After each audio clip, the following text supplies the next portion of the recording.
She didn't just break your heart. She exposed you. Every raw nerve, every insecurity, every desperate plea for validation you tried to hide was laid bare under the cold, fluorescent light of her indifference. You thought you were in a relationship. You were in an evaluation, and you have just been ruthlessly disqualified.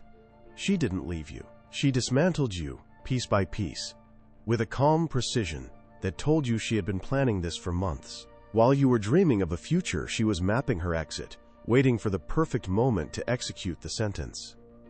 Do you remember that moment? The air in the room grew thin and sharp. Her voice, once a source of comfort, became a clinical instrument, delivering rehearsed lines that sliced through your illusions. You tried to reason, to bargain, to remind her of the good times, but you were speaking a dead language. You were arguing with a ghost. The person you loved was already gone. What stood before you was the executor of her will, a stranger wearing a familiar face. You reached for her hand, and she pulled away, not with anger, but with the detached recoil of someone touching something unclean. And in her eyes you saw the most terrifying emotion of all, not hatred, not sadness, but a profound and unshakable contempt. It was the look of a superior assessing a subordinate who had fundamentally failed a critical test. You were no longer her partner. You were a problem that had finally been solved. You begged, didn't you? You let the words spill out, a pathetic torrent of promises and pleas. You offered to change, to be better, to be whatever she wanted. You sacrificed your dignity on the altar of her departure, hoping for a shred of mercy. And with every word, the contempt in her eyes hardened into certainty. You were confirming her decision. Your weakness, your lack of a solid core, was the very thing she was escaping. You were a ship taking on water, and she was abandoning it, not out of cruelty, but out of a primal instinct for survival. The German philosopher Arthur Schopenhauer understood this brutal dynamic perfectly. He saw humanity not as a collection of rational beings making logical choices about love, but as puppets of a ferocious, blind impulse he called the will to live. This will doesn't care about your poetry, your promises, or your pain. It is an evolutionary engine, and its only directive is to seek strength, vitality, and power. It is instinctively repulsed by the opposite. Schopenhauer warned that perceived weakness is the ultimate anti-aphrodisiac, a signal of genetic or psychological inferiority that the primal will cannot tolerate in a partner. Your vulnerability wasn't a sign of emotional depth to her. It was a red flag. Your desperate need for her approval wasn't romantic. It was a vacancy of self-respect. She didn't reject you, the man. She rejected the void where your center of gravity was supposed to be. In that final, soul-crushing moment, you weren't a man she fell out of love with. You were a strategic liability she could no longer afford. You were a weight, and she simply let go. You have been replaying that scene in your mind, torturing yourself with what you could have said or done differently. But you are asking the wrong questions. You are operating from a rulebook she threw in the fire long ago. You think this was a tragedy of the heart. It wasn't. It was a strategic failure, a complete collapse of your internal command structure. And now you are left in the rubble, a king with no kingdom, a man with no frame. But what if this utter devastation is not the end? What if this humiliation is a gift, wrapped in razor wire? What if the contempt in her eyes is a map, showing you exactly where your own fortress needs to be built? What if I told you that her rejection is the first step in forging a version of yourself so powerful, so centered, that her memory becomes nothing more than a footnote in your story? Before we begin the work of deconstructing your weakness and rebuilding you into a man who commands respect by his very presence, you must commit to the process. Subscribe now to Psychological Dominion and activate all notifications, because every video is a critical piece of your new arsenal. Like this transmission to signal that you are done with pleading and ready to build. And in the comments below, I want you to plant your flag. Tell me what country you are watching from, and then answer this. What was the one sentence someone said to you that instantly demolished your reality and revealed the true power dynamic at play? I want to see the battlefield you're emerging from. We will turn that scar into a weapon. Let's begin the autopsy. You think her leaving was the cause of death, but you're mistaken. That was merely the coroner signing the certificate. The death occurred long before, in a series of small, silent surrenders you mistook for compromise and affection. You weren't in a relationship that ended. You were in a silent siege where you willingly handed over the keys to the citadel, one by one, until you were left standing unarmed in the courtyard, wondering why you felt a draft. This was a strategic collapse, and we will dissect it now with the cold precision of a military historian studying a fallen empire, your empire. The first phase of your downfall was emotional concession. It began innocently. She didn't like one of your friends, so you saw him less.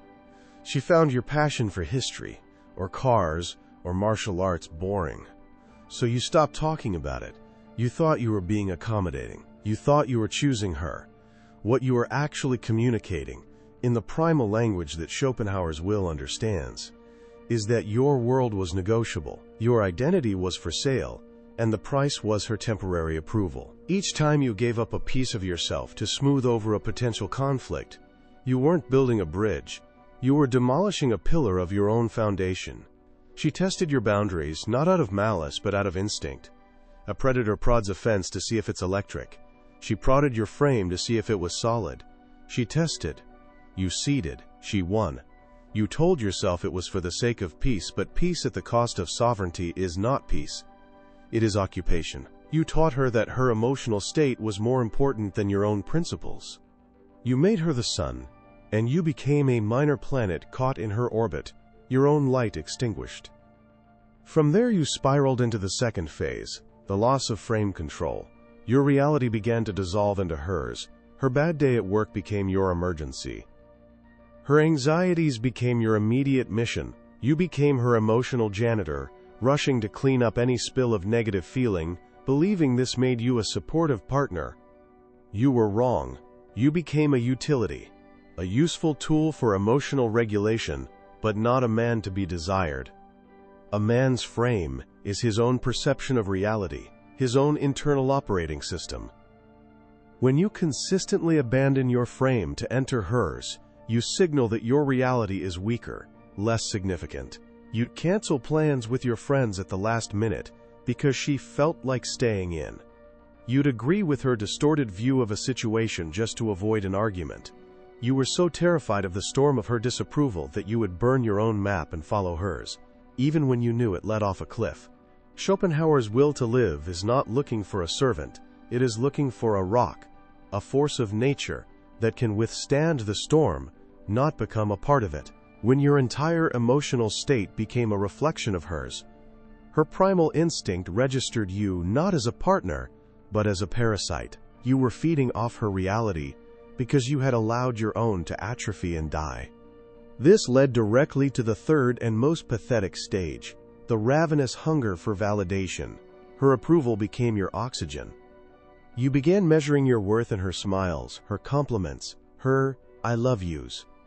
You'd craft the perfect text, then stare at your phone, your heart rate rising and falling with the appearance of those three little dots.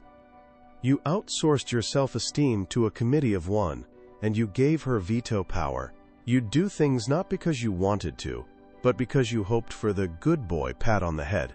This is the antithesis of masculine energy. True masculine power is generated internally. It is a state of being, not a performance for an audience. When you constantly seek validation, you are holding up a sign that says, "I am empty inside. Please fill me." This neediness is repulsive. It is the scent of decay. The will to live, that brutal evolutionary engine, recoils from it. It seeks strength, self-sufficiency, and a solid center of gravity. You presented it with a vacuum. She didn't consciously decide you were weak. She felt it on a cellular level. Your constant need for her to tell you that you were good, that you were enough, was the loudest possible broadcast that you in fact were not. If this cold analysis is resonating like a hammer against steel, it's because you've lived it. This is not an attack, it is a diagnosis. If you are ready to accept the diagnosis and begin the cure, then commit now. Subscribe to Psychological Dominion. Activate all notifications so you don't miss a single command in this reforging process. And like this video to signal that your era of surrender is over. Now, I want you to answer this in the comments and be brutally honest with yourself. What was the one reasonable request you agreed to that, in hindsight, marked the beginning of your unconditional surrender? Was it a password? A friendship? A dream? Plant that flag on your past. We will use it as a landmark for your new empire. Now we arrive at the terminal stage of the disease. The break. The break was not the breakup. The break was when you shattered the power of masculine silence. She grew distant. She became quiet. Her texts became shorter. The warmth receded. You felt the shift, and panic set in. You interpreted her silence as a void that needed to be filled, and you filled it with questions. Is everything okay? Are you mad at me? What's wrong? You filled it with pleas, with long, rambling paragraphs explaining your feelings, your intentions, your love. You demanded she talk to you, forcing a confession of a crime you didn't even understand. You failed to grasp a fundamental law of power. Her silence is dominance, not disinterest. In that silence, she was watching you. She was evaluating your response to pressure. She was giving you the final test. The correct response was stoic indifference, a continuation of your own life, your own mission, your own purpose.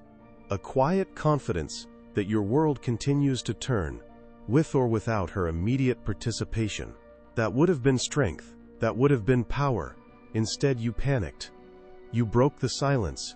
You revealed your terror of her absence. And in that moment, the last shred of respect she had for you evaporated. When you demanded an explanation for her distance, you were a king, begging a peasant for validation. When you apologized for things you didn't do, just to bring back the warmth, you signed your unconditional surrender. You might be thinking, but communication is healthy. I was just trying to be open and vulnerable. You are clinging to a rulebook from a game you are not playing. Vulnerability without a bedrock of unshakable strength is not vulnerability. It is weakness. Communication is a tool for exchanging data between equals. You were not communicating. You were pleading from a subordinate position. You were transmitting a signal of desperation, and she received it loud and clear. You believe you are being a good guy, a sensitive man. These are comforting lies you tell yourself to avoid the brutal truth. You were a strategic failure. You were tested, and you failed. You failed to hold your ground. You failed to maintain your frame. You failed to generate your own validation. You failed the silence test. And Schopenhauer's philosophy predicts the outcome with chilling accuracy. The will to live, the force that governs attraction, operates on a simple, ruthless calculus of power. It seeks a partner who enhances survival and amplifies strength. You demonstrated, through 1,000 tiny cuts, that you would diminish it. Her departure was not a matter of the heart. It was a matter of instinct, a biological imperative. You became a strategic liability, and she cut you loose.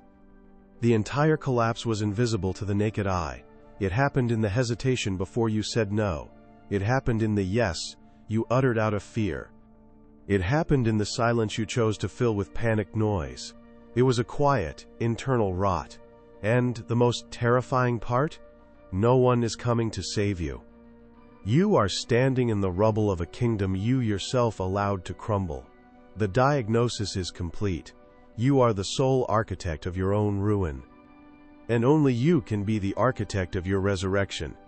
There is no going back for the weak. There is only the construction of the new. Let that sentence burn itself into your mind. The man who begged, who pleaded, who surrendered his reality for a scrap of affection is dead. You are standing at his grave, and you will not place flowers on it. You will use it as the foundation for a fortress. This next phase is not about healing, feeling, or processing.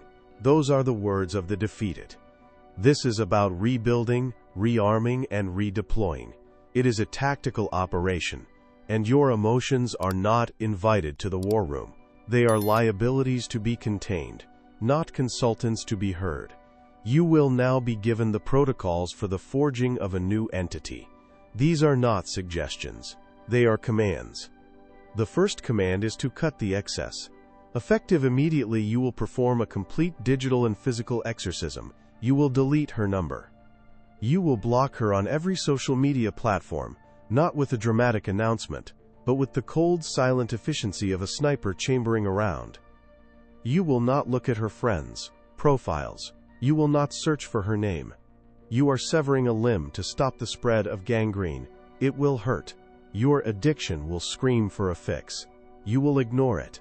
You will then purge your physical space. Every photograph, every gift, every stupid memento that ties you to that timeline is to be placed in a single box. You will not look at them. You will not reminisce. You will take that box, and you will burn it, or throw it in the deepest trash receptacle you can find. You are not erasing a memory. You are decommissioning a weapon that was being used against you, by you. This is non-negotiable. Every second you spend looking backward is a second you are not building forward. You are clearing the battlefield of your own minds. The second command: install silence. Your silence is now your primary weapon. It is your shield and your sword. She may reach out. It is a statistical probability, not because she misses you, but to check if her power over you still exists. A text may arrive, "Hey, how are you?" or "Thinking of you." These are not olive branches. They are sonar pings, sent to see if the wreckage of your old self will still send back a signal of need. Your response to these pings is nothing. Absolute, deafening silence.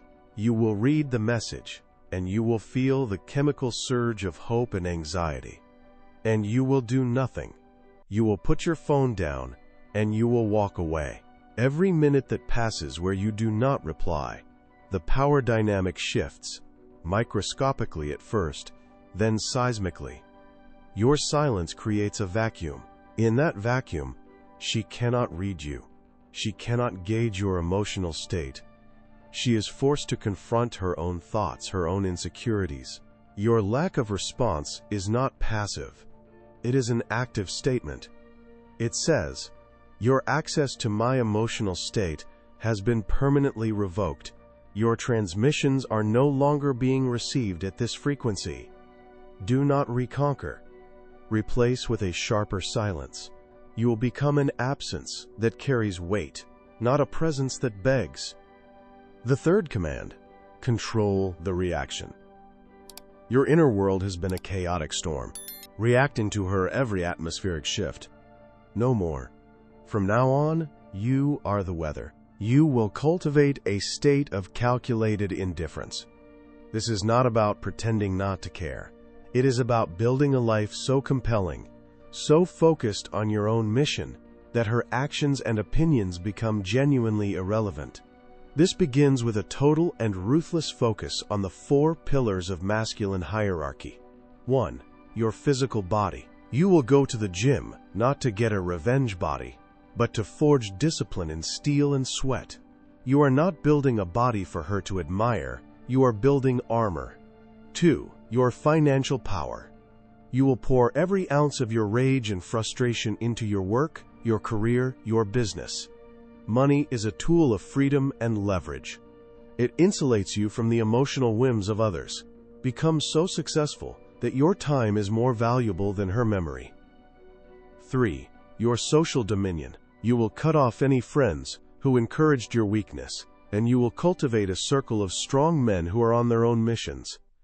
Power recognizes power. Build an alliance of kings, not a support group of victims. 4. Your symbolic purpose. This is the most crucial. You must find a mission, a purpose that is greater than any woman. Whether it's mastering a skill, building a company, or creating a work of art, your purpose is your new center of gravity. It is the sun around which your life now orbits. When you have a mission, a woman becomes a welcome addition, not the entire destination. Arthur Schopenhauer wrote, "The cheapest sort of pride is national pride, for if a man is proud of his own nation, it argues that he has no qualities of his own of which he can be proud." The same is true of relationships. If your pride, your entire sense of self, was derived from her approval, it argues that you had nothing of your own. You were a vessel waiting to be filled. Now, you will become the source. This transformation is not a hope, it is a strategic plan. You are not getting over her. You are building a version of yourself that she is no longer qualified to access. She didn't reject a king. She rejected a jester who was wearing a paper crown and begging for applause. The king is now being forged in silence, sweat, and brutal self-assessment. A man who wants to be loved will be discarded. A man who imposes presence will be feared, and fear is a much deeper, more primal form of respect. The work has just begun. If you are ready to commit to this path, to leave the ruins of your old self behind and build an empire of your own will, then subscribe to Psychological Dominion now and activate all notifications. Each video is a blueprint for your new operating system. Like this video as a declaration of war against your own weakness. And now, answer this in the comments below. The first step in any strategic campaign is identifying the enemy. Your greatest enemy has been your own comfort zone. What is the one comfortable, weak habit?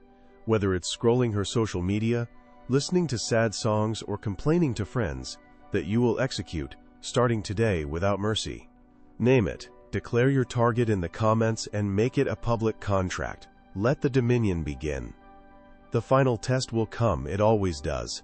Not in a dramatic confrontation under the pouring rain, but in a quiet, mundane moment.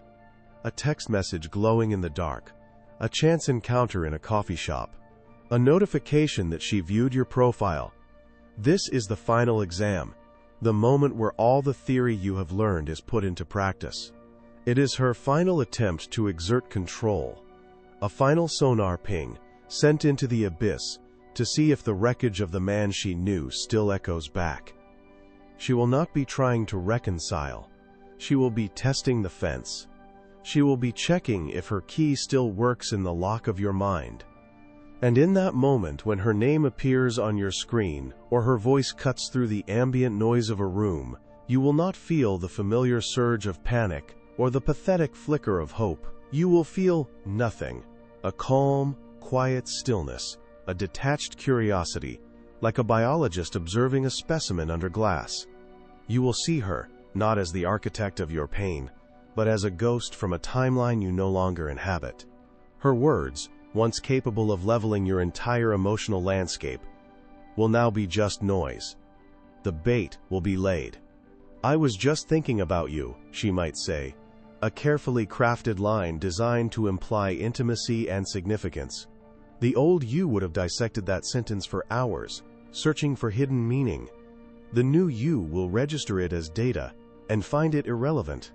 She will try to provoke a reaction, because your reaction was her source of power. She might mention a new man, subtly, to see if a flash of jealousy crosses your face. She might apologize, not out of genuine remorse, but to force you into an emotional exchange, to make you say, "It's okay," thereby validating her and resetting the power dynamic in her favor. She is looking for the broken boy she left behind. She needs to see him, just one last time, to reassure herself of the choice she made. But she will not find him. She will be met with a man whose center of gravity is located deep within his own soul. Your gaze will be steady. Your posture will be relaxed. Your response, if any is required, will be polite, brief, and utterly devoid of emotional investment. You will treat her with the same dispassionate courtesy you would extend to a stranger who asked for the time. This is the moment Schopenhauer's philosophy becomes flesh. The will to live, that primal force within her, will not recognize you. It is searching for the familiar scent of weakness, of neediness, of emotional chaos that it can dominate. Instead, it will encounter a wall of pure, unshakable masculine frame. It will encounter a man whose world does not revolve around her, whose validation is generated internally, whose mission is his true north. This will be profoundly unsettling for her. Your indifference will be more terrifying than any rage you could have mustered. Your calm will be more insulting than any insult you could have hurled. Why? Because it communicates the ultimate truth. She no longer matters. She has become a footnote in a story that you are now writing, and she doesn't even have a speaking part. The chessboard has not been flipped. Flipping the board is an emotional act, an admission that the game still mattered. No, you have simply stood up and walked away from the table. You have realized that her little game of emotional chess was a distraction from the war for your own sovereignty. You are no longer playing. You are building an empire, and the queen from that old, forgotten game is now just a powerless piece of carved wood in a box you no longer open. Your silence, your absence, your new life. These are not acts of revenge. Revenge is a confession of pain. This is an act of transcendence. You have not conquered her. You have made her irrelevant. And irrelevance is the cruelest fate of all for a person who once held the power of a god over you. Respect is never given. It is never requested. It is imposed. It is the natural consequence of a man who respects himself so profoundly that the opinions of others become ambient noise. You impose it with your absence from drama. You impose it with the relentless pursuit of your purpose. You impose it with the cold, hard evidence of your own self-mastery. You did not lose her. You lost yourself in her. The work you have done has been to find yourself again, not in the ruins of the past, but in the steel and concrete of the man you are forging. Let her watch from a distance. Let her hear stories about your success. Let her wonder what it would be like to be in the presence of the man you have become. That curiosity is her prison. Your freedom is that you no longer care if she is watching. This is the new law. This is the operating system of psychological dominion. If you are ready to make this philosophy your reality, then seal your commitment. Subscribe now to this channel and activate all notifications, because every transmission is a command for your new reign. Like this video as a final salute to the weak man you are leaving behind. And now, answer this in the comments below. The war is over, and your new empire needs a name. What will you call the new era of your life, the one that begins today, free from her shadow? Plant your flag, give your kingdom its name, and let the dominion be absolute. The day she wants to meet the man you've become, she will realize she is only qualified to know the ghost you left behind.